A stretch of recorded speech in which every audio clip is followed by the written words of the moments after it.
ಸ್ನೇಹಿತರೆ, ಮೀಡಿಯಾ ಮಾಸ್ಟರ್ಸ್ಗೆ ಸ್ವಾಗತ ಸುಸ್ವಾಗತ. ಗೆಳೆಯರ, ಉತ್ತರ ಪ್ರದೇಶದಿಂದ ಮತ್ತೊಮ್ಮೆ ಗುಂಡಿನ ಸದ್ದು ಕೇಳಿ ಬರ್ತಾ ಇದೆ. ಈ ಬಾರಿ ಕೊಲೆ ಆರೋಪಿಯೊಬ್ಬನನ್ನ ಪೊಲೀಸರು ಎನ್ಕೌಂಟರ್ ಮಾಡಿದ್ದಾರೆ. ಅದರ ಪರ ಮತ್ತು ವಿರುದ್ಧ ಸಾಕಷ್ಟು ಅಭಿಪ್ರಾಯಗಳು ಕೇಳಿ ಬರ್ತಾ ಇವೆ. ಈ ನಡುವೆ ಎನ್ಕೌಂಟರ್ ಹಾಗೂ ಅದರ ಹಿಂದಿನ ಕಾರಣ ದೇಶವನ್ನ ಬೆಚ್ಚಿಬೀಳು ಹಾಗೆ ಮಾಡ್ತಾ ಇದೆ. ಅದರಲ್ಲೂ ಪೊಲೀಸರ ಗುಂಡಿಗೆ ಬಲಿಯಾದವನ ವಿರುದ್ಧ ಕೊಲೆ ಆರೋಪ ಇತ್ತು ಹಾಗೂ ಆ ಕೊಲೆಯ ಹಿಂದಿನ ಕಾರಣ ವಿಪರೀತ ಸದ್ದು ಮಾಡ್ತಾ ಇತ್ತು. ಹಾಗಾದ್ರೆ ಏನಿದು ಉತ್ತರ ಪ್ರದೇಶದ ಎನ್ಕೌಂಟರ್ ಕಥೆ? ಇದರ ಹಿಂದಿನ ಕಾರಣ ಏನು? ಆ ಬಗ್ಗೆ ಅಲ್ಲಿ ಎದ್ದಿರೋ ಭಿನ್ನಾಭಿಪ್ರಾಯಗಳೇನು? ಎನ್ಕೌಂಟರ್ ಅನ್ನೋದು ಪೊಲೀಸರಿಗೆ ಅತಿಯಾದ ಅಧಿಕಾರವನ್ನು ಕೊಟ್ಟು ಹಾಗೆ ಮಾಡುತ್ತಾ? ಅದು ಸರಿನಾ ತಪ್ಪಾ ಅನ್ನೋ ಬಗ್ಗೆ ಕೂಡ ಒಂದಷ್ಟು ಮಾಹಿತಿಯನ್ನ ನಾವಿಲ್ಲಿ ನೋಡೋಣ. ಗೆಳೆಯರೆ, ಮೊನ್ನೆ 28ನೇ ತಾರೀಕು ವಿಶ್ವದೆಲ್ಲೆಡೆ ಬಕ್ರೀದ್ ಹಬ್ಬದ ಸಂಭ್ರಮ. ಪ್ರವಾದಿ ಇಬ್ರಾಹಿಮರ ಮಗನನ್ನ ಬಲಿ ಕೊಡಬೇಕಾದ ಸಂದರ್ಭದಲ್ಲಿ ಕುರಿಯೊಂದು ಆ ಮಗುವನ್ನ ರಕ್ಷಿಸಿ ತಾನು ಬಲಿಯಾದ ಹಿನ್ನೆಲೆಯಲ್ಲಿ ಬಕ್ರೀದ್ ಹಬ್ಬವನ್ನ ಆಚರಿಸ್ತಾರೆ ಅನ್ನೋ ಮಾತಿದೆ. ಹಾಗೆ ಅರಬ್ಬಿ ಭಾಷೆಯಲ್ಲಿ ಬಕರ್ ಅಂದ್ರೆ ಶ್ರೇಷ್ಠ, ದೊಡ್ಡದಾದ, ಬುದ್ಧಿವಂತ ಅನ್ನೋ ಅರ್ಥದ ಜೊತೆಗೆ ಪ್ರಾಣಿ ಅನ್ನೋ ಅರ್ಥ ಕೂಡ ಬರುತ್ತೆ. ಇಲ್ಲಿ ಪದದ ಅರ್ಥ ಏನೇ ಇರಲಿ, ಬಕ್ರೀದ್ ದಿನ ದೊಡ್ಡ ಪ್ರಮಾಣದಲ್ಲಿ ಪ್ರಾಣಿಗಳ ಬಲಿಯಂತೂ ಆಗುತ್ತೆ.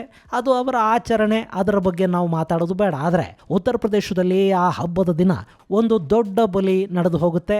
ಕುರಿಯನ್ನೋ ಇನ್ಯಾವುದೋ ಪ್ರಾಣಿನೋ ಬಲಿ ಕೊಡಬೇಕಾದ ದಿನ ಪಾಪ ಅವರು ಅಮಾಯಕ ಮತ್ತು ಅಪ್ರಾಪ್ತ ಬಾಲಕನನ್ನು ಕೊಂದು ಹಾಕ್ತಾರೆ. ಅದು ಅಲ್ಲಿ ವಿವಾದಕ್ಕೆ, ಆಕ್ರೋಶಕ್ಕೆ ಕಾರಣ ಆಗಿ ಕಡೆಗೆ ಪೊಲೀಸರ ಎನ್ಕೌಂಟರ್ಗೆ ಕೂಡ ಆ ಹತ್ಯೆ ಕಾರಣ ಆಗುತ್ತೆ. ಇಲ್ಲಿ ಕೊಲೆ ನಡೆದಿರೋದು ಉತ್ತರ ಪ್ರದೇಶದ ಗಾಜಿಯಾಬಾದ್ ಜಿಲ್ಲೆಯ ಖೋಡಾ ಕಾಲೋನಿಲಿ.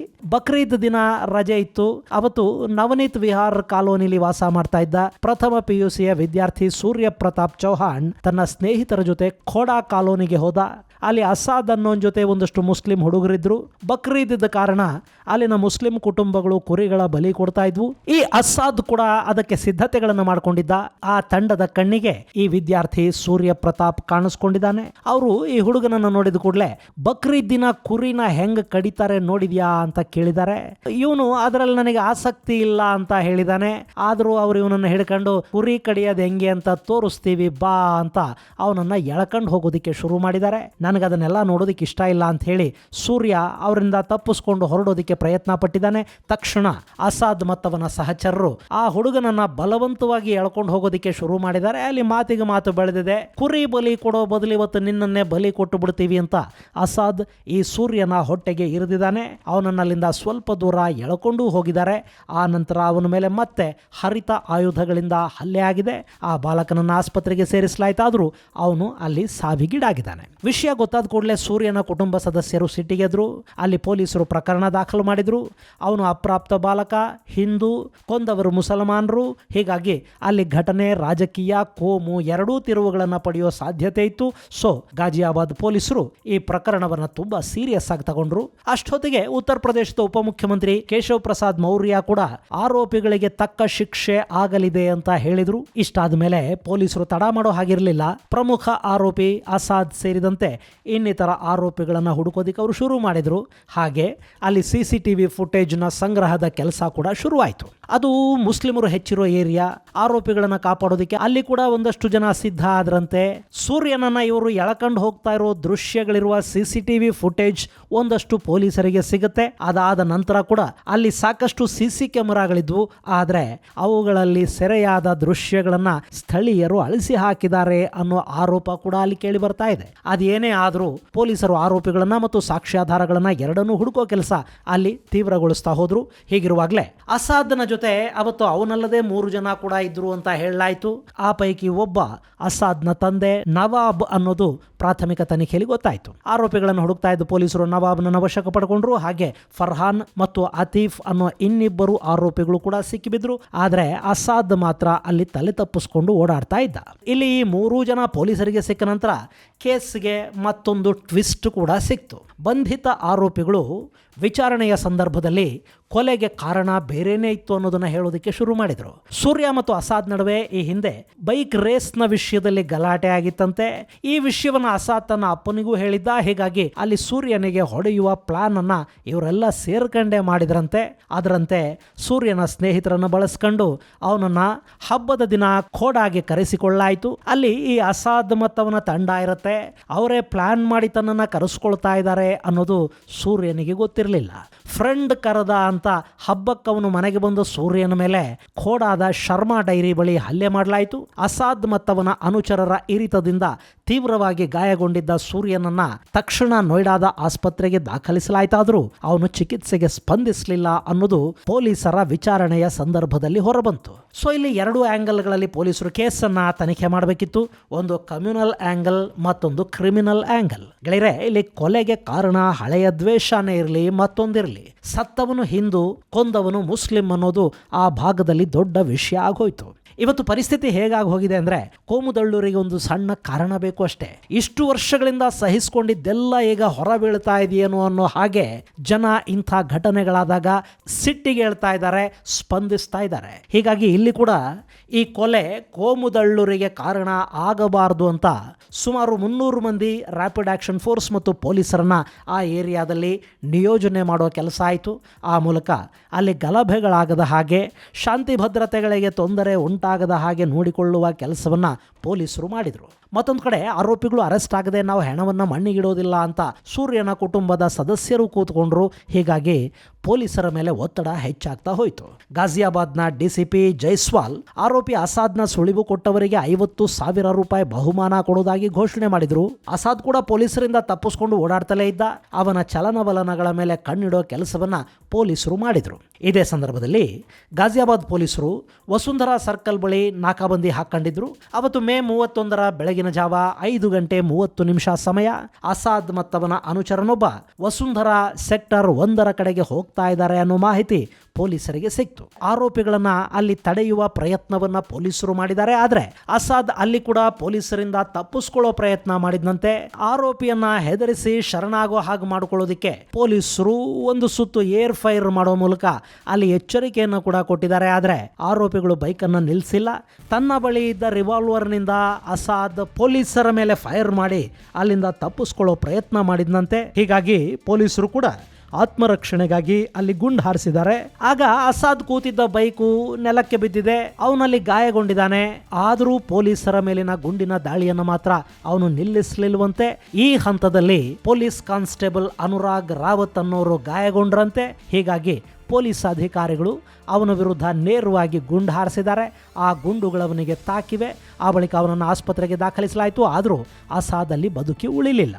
ಅಲ್ಲಿಗೆ ಕೊಲೆ ಪ್ರಕರಣದ ಆರೋಪಿಯನ್ನ ಪೊಲೀಸರು ಎನ್ಕೌಂಟರ್ ಅಲ್ಲಿ ಮುಗಿಸಿದ ಹಾಗಾಯಿತು.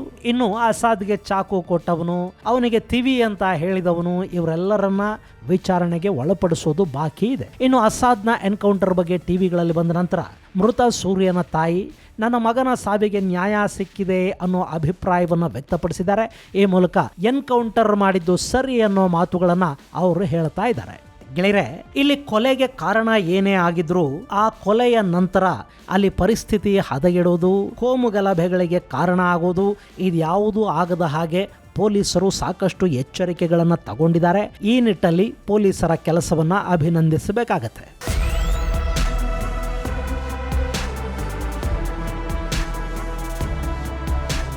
ಇನ್ನು ಸತ್ತವನ ಹೆಸರು ಅಸಾದ್, ಹೀಗಾಗಿನೇ ಅವನನ್ನ ಎನ್ಕೌಂಟರ್ ಮಾಡಿ ಕೊಂದ್ರು ಅನ್ನೋ ಆರೋಪ ಕೂಡ ಅಲ್ಲಿ ಉತ್ತರ ಪ್ರದೇಶದ ಪೊಲೀಸರ ವಿರುದ್ಧ ಕೇಳಿ ಬರ್ತಾ ಇದೆ. ಅಲ್ಪಸಂಖ್ಯಾತರನ್ನೇ ಗುರಿಯಾಗಿಸಿಕೊಂಡು ಈ ರೀತಿಯ ದಾಳಿಗಳನ್ನ ಮಾಡಲಾಗ್ತಾ ಇದೆ ಅಂತ ವಿಪಕ್ಷಗಳು ಆರೋಪ ಮಾಡ್ತಾ ಇವೆ. ಹಾಗಾದ್ರೆ ಅಲ್ಪಸಂಖ್ಯಾತನಿಗೆ ಕೊಲೆ ಮಾಡೋದಿಕ್ಕೆ, ಕೊಲೆ ಮಾಡಿದ ನಂತರ ತಪ್ಪಿಸ್ಕೊಂಡು ಓಡಾಡೋದಿಕ್ಕೆ ಪೊಲೀಸರು ಹುಡುಕ್ತಾ ಇರುವಾಗ ಅವ್ರ ಮೇಲೂ ಗುಂಡು ಹಾರಿಸೋದಿಕ್ಕೆ ಯಾರು ಹೇಳಿದ್ರು?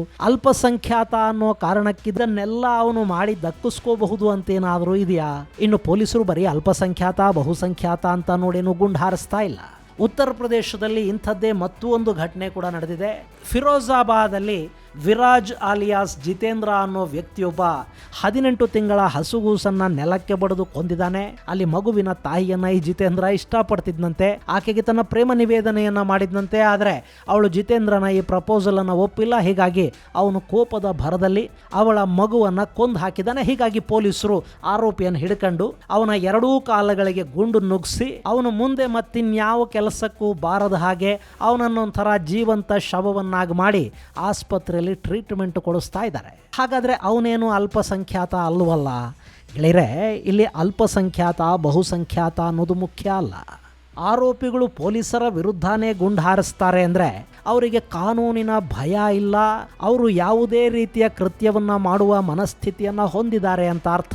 ಅಂಥವರನ್ನ ಬಂಧಿಸೋದಿಕ್ಕೆ ಸಾಧ್ಯ ಆಗದೇ ಇದ್ದ ಸಂದರ್ಭದಲ್ಲಿ ಆತ್ಮರಕ್ಷಣೆಗಾಗಿ ಗುಂಡು ಹಾರಿಸೋದಿಕ್ಕೆ ಪೊಲೀಸರಿಗೂ ಅವಕಾಶ ಇರುತ್ತೆ.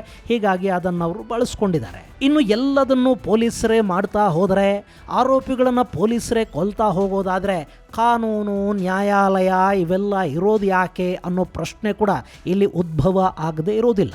ಈ ಪ್ರಶ್ನೆಗೆ ಉತ್ತರವನ್ನು ಕೇಳಿಸ್ಕೊಂಡ್ರೆ ಅದು ಒಂದು ಸ್ವಲ್ಪ ಉದ್ದಟ ಉತ್ತರ ಅಂತ ಅನಿಸುತ್ತೇನೋ, ಆದರೂ ಹೇಳ್ತೀನಿ ಕೇಳಿ.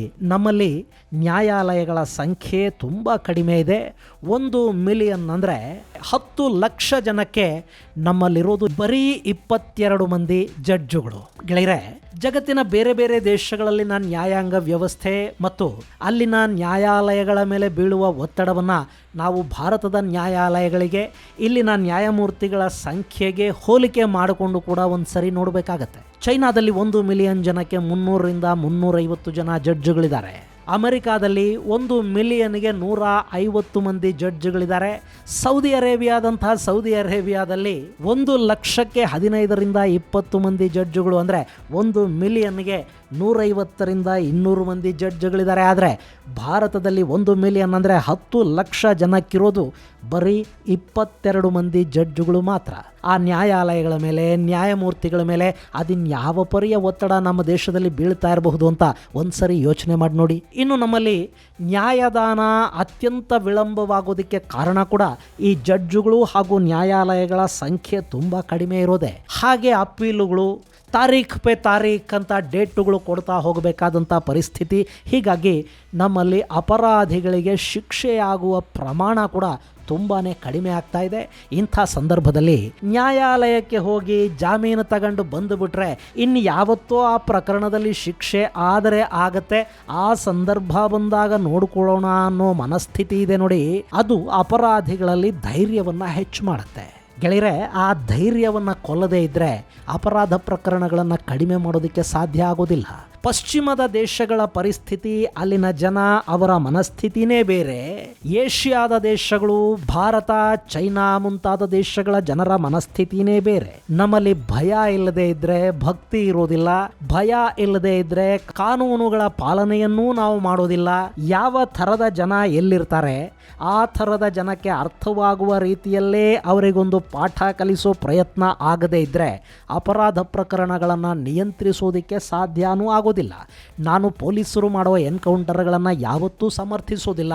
ಆದರೆ ಯಾವಾಗ ನ್ಯಾಯಾಲಯಗಳ ಕಾರ್ಯವೈಖರಿ ವಿಳಂಬ ಆಗ್ತಾ ಹೋಗುತ್ತೆ, ಜನಕ್ಕೆ ಕಾನೂನಿನ ಮೇಲೆ ಗೌರವ ಕಡಿಮೆ ಆಗುತ್ತೆ, ನಂಬಿಕೆ ದೂರ ಆಗುತ್ತೆ, ಅಂಥ ಸಂದರ್ಭದಲ್ಲಿ ಭಯ ಒಂದೇ ಅವರನ್ನು ಸರಿಯಾದ ದಾರಿಯಲ್ಲಿ ನಡೆಸುತ್ತೆ ಅನ್ನೋದು ಸುಳ್ಳೇನಲ್ಲ. ಹೀಗಾಗಿ ಉತ್ತರ ಪ್ರದೇಶದ ಪೊಲೀಸರ ಬಂದೂಕುಗಳು ಆಗಾಗ ಸದ್ದು ಮಾಡ್ತಾ ಇದ್ರೆ ಅದರಿಂದ ಅಲ್ಲೊಂದಷ್ಟು ಕಾನೂನು ಸುವ್ಯವಸ್ಥೆ ಸರಿದಾರಿಗೆ ಬರುತ್ತೆ ಅನ್ನೋದಾದರೆ ಇಂಥ ಘಟನೆಗಳು ಅನಿವಾರ್ಯ ಅನ್ನಿಸ್ಕೊಳ್ತವೆ. ಇಲ್ಲಿ ಆರೋಪಿ ಬಹುಸಂಖ್ಯಾತನ ಅಲ್ಪಸಂಖ್ಯಾತನ ಅನ್ನೋದು ಮುಖ್ಯ ಆಗೋದಿಲ್ಲ, ಅವನು ಮಾಡಿದ ಅಪರಾಧ ಮಾತ್ರ ಮುಖ್ಯ ಆಗಬೇಕಾಗತ್ತೆ. ಇದು ಗೆಳೆಯರೆ, ಉತ್ತರ ಪ್ರದೇಶದಲ್ಲಿ ಕೇಳಿಬಂದಿರುವ ಗುಂಡಿನ ಸದ್ದಿನ ಕುರಿತಾದ ಒಂದಷ್ಟು ಮಾಹಿತಿ. ಮುಂದಿನ ಸಂಚಿಕೆಯಲ್ಲಿ ಮತ್ತಷ್ಟು ವಿಶೇಷಗಳ ಜೊತೆ ಮತ್ತೆ ಭೇಟಿಯಾಗೋಣ. ಅಲ್ಲಿವರೆಗೆ ಜೈ ಹಿಂದ್, ಜೈ ಕರ್ನಾಟಕ.